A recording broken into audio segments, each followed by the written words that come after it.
शहर का वातावरण मैं हाथ जोड़ के विनती करता हूं कि लोगों को नहीं चाहिए ये कुछ, लोग शांति चाहते हैं, लोग अमन चाहते हैं। ऐसे काम करते हुए आप अगर गलत तरीके से ये रैली निकालना, मोर्चा निकालना, उसने मोर्चा निकाला इसलिए मैं उसको उसके खिलाफ मोर्चा निकाल, क्या जरूरत है? अरे आपको करना है तो मैं जो कर रहा हूँ वो करिए ना, शांतिप्रिय मार्ग से भी आप कर सकते हैं। अगर मराठी का जतन इतना ही करना है, मराठी के ऊपर और महाराष्ट्र के ऊपर इतना ही आपको प्यार है, तो आप क्यों नहीं करते? जो तरह से हम कर रहे हैं ये शिवसेना कर रही है, एकनाथ शिंदे साहब की शिवसेना अगर कर रही है तो ये तरीका करो। आज मराठी और हिंदी दोनों ही महत्वपूर्ण भारतीय भाषाएं हैं, लेकिन उसके विकास, व्याकरण और शब्दावली में कुछ अंतर होने से लोगों को व्यक्त करने में तकलीफ होती है। लेकिन मराठी न केवल महाराष्ट्र बल्कि गोवा, भारत के अन्य हिस्सों में भी बोली जाती है। भाषा किसी भी व्यक्ति की संस्कृति को दूसरे में व्यक्त करने में मदद करती है।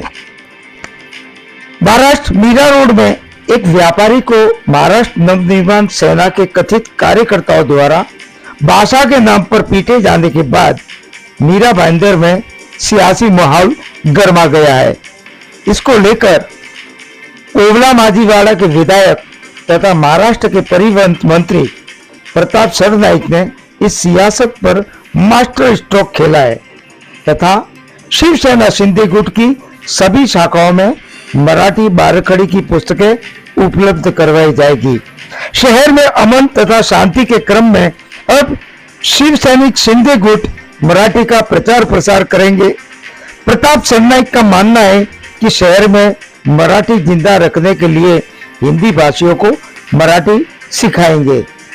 उन्होंने कहा कि भाषाएं सभी अच्छी होती है, लेकिन मराठी को अविवाद भाषा का दर्जा दिया गया है, इसलिए महाराष्ट्र में मराठी बोलना उपयुक्त रहेगा। आइए सुनते हैं उन्होंने क्या कहा। महाराष्ट्र राज्य में जो मराठी अमराठी वाद निर्माण हो रहा है और सबसे ज़्यादा सब जगह पे सब नेतागण ये मीरा भाईंदर को टारगेट कर रहे हैं और मीरा भाईंदर का लोक प्रतिनिधि होने के नाते मैंने आज हमारे पदाधिकारियों की बैठक ली। उस बैठक में मैंने ऐसा कहा कि देखिए, हमारे सबसे ज़्यादा मराठी नगर सेवक इस मीरा भाईंदर में है। जब भी हिंदी भाषिक हमारे शहर में काम धंधे की वजह से आते हैं तो वो यही बोलते हैं, ये शहर हमारा नहीं है, हमारी माँ तो गांव है मगर हमारी मौसी ये मीरा भाईंदर शहर है।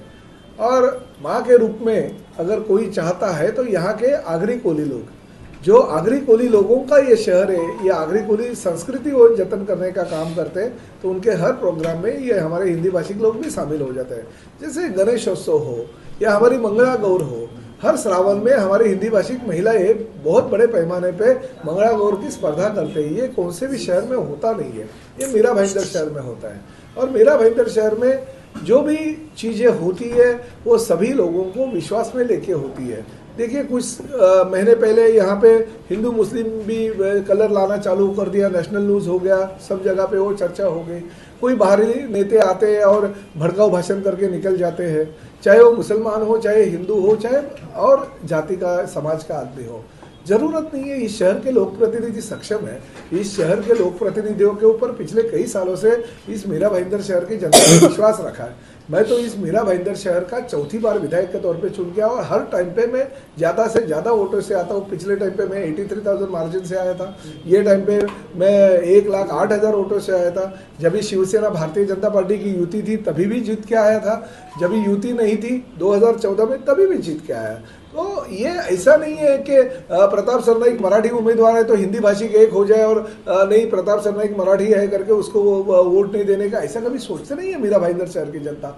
उल्टा काम को देखते हुए, मेरे जैसे कार्यकर्ताओं को देखते हुए एक बार, दो बार, तीन बार नहीं बल्कि 4-4 बार जीता है और उनके आशीर्वाद से आज मैं इस राज्य का कैबिनेट मंत्री हूँ। मुझे फक्र है कि इस मीरा भाईंदर शहर का मैं नेतृत्व कर रहा हूँ। मगर कोई भी अगर बाहरी इंसान यहाँ पे आता रहेगा और भाषिक और प्रांत जो आपस की झगड़ा लगाने का काम है यहाँ पे अगर करता रहेगा तो गलत है। मैं इसका निषेध व्यक्त करता हूँ। हमारे सबसे ज़्यादा अगर नगर सेवक मीरा भाईंदर में है तो शिवसेना के है। ज़्यादा से ज़्यादा मराठी नगर सेवक है हमारे पार्टी के हैं। ज़्यादा से ज़्यादा आगरी नगर सेवक है शिवसेना हमारे पार्टी के हैं। तो ऐसे कोई नहीं है, हिंदी भाषिक लोग भी उनको भी वोट देते हैं, मुझे भी वोट देते हैं। यहाँ का चुन के गया हुआ सांसद हमारा नरेश मस्के वो भी मराठी है। तो ऐसे नहीं है कि हिंदी भाषी की उम्मीदवार चाहिए उसको हम वोट देंगे, ऐसे कभी हमारे हिंदी भाषिकों ने ना कहा है और ना इतने सालों से हमने सुना है। तो क्यों इस मीरा भाईंदर शहर को आप टारगेट करते हो? हमेशा कोई भी आएगा हिंदू मुस्लिम का मीरा भाईंदर शहर में वाद निर्माण करेगा। कोई जैन मुनियों के नाम पे यहाँ पे बकरे कटते हैं, मुर्गे कटते हैं, ऐसा वातावरण करके पर्यूषण कार्यकाल में शहर का वातावरण और बेकार करते रहेंगे।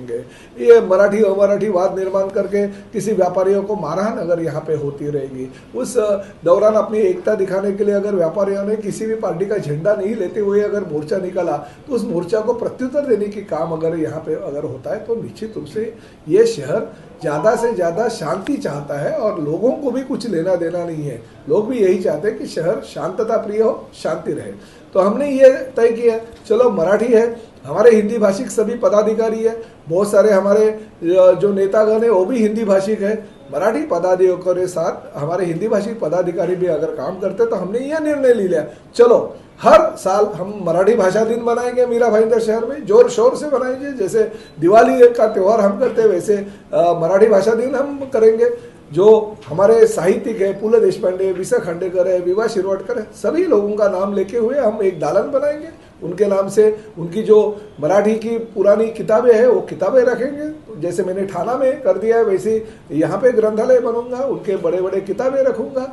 और साथ ही में हमने ये निर्णय लिया कि शिवसेना की जितनी भी शाखा मीरा भाईंदर शहर में, वहाँ पे शिवसेना के माध्यम से हम ये जो मराठी बाराखड़ी रहती है अ आ ई वो हम हर शाखा में दे देंगे, ताकि हमारे हिंदी पदाधिकारी जो है वो भी सीखे कि नहीं ये भाषा मराठी है, महाराष्ट्र में रहना है तो मराठी सीखना पड़ेगा, महाराष्ट्र में रहना है तो मराठी अच्छी तरह से बोलना पड़ेगा।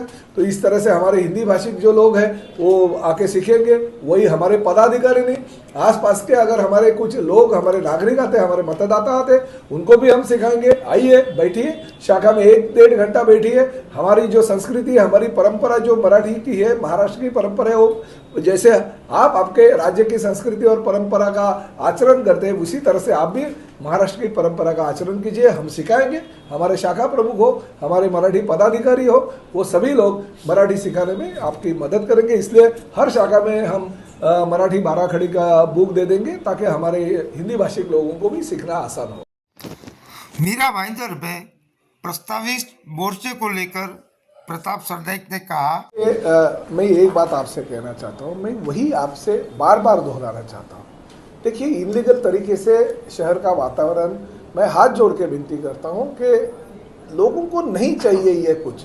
लोग शांति चाहते हैं, लोग अमन चाहते हैं। ऐसे काम करते हुए आप अगर गलत तरीके से ये रैली निकालना, मोर्चा निकालना, उसने मोर्चा निकाला इसलिए मैं उसको उसके खिलाफ मोर्चा निकाल, क्या जरूरत है? अरे आपको करना है तो मैं जो कर रहा हूँ वो करिए ना, शांति प्रिय मार्ग से भी आप कर सकते हैं। अगर मराठी का जतन इतना ही करना है, मराठी के ऊपर और महाराष्ट्र के ऊपर इतना ही आपको प्यार है, तो आप क्यों नहीं करते?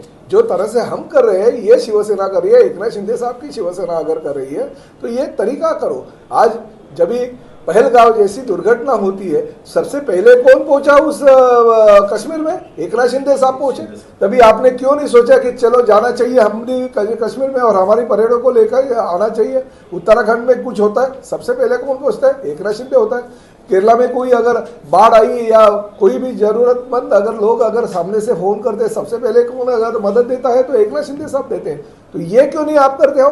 क्यों मराठी भाषिक और अमराठी भाषिक का वाद निर्माण करके अपना जो राजनीतिक फायदा करने की कोशिश आप करते हो? ये गलत है, ये होना नहीं चाहिए। हम तो हमारे जो मार्ग है, मार्ग के माध्यम से हम आगे चलेंगे और निश्चित रूप से हमें हमारी भाषिक जो जनता है, चाहे वो हमारी मराठी हो चाहे हिंदी भाषा के लोग हो, उनको इस राजनेता से या राजनीतिक पार्टी से कुछ भी लेना देना नहीं। हम शांति अमन चाहते हैं, हम नौकरी काम धंधा जो है बड़े पैमाने पे करना चाहते हैं। हमारा शहर विकसनशील शहर हो, देश के नक्शे में हमारा शहर लेके जाना चाहिए। ये विकास का मुद्दा लेके हम आगे चलेंगे और इसी तरह से विकास करते रहेंगे।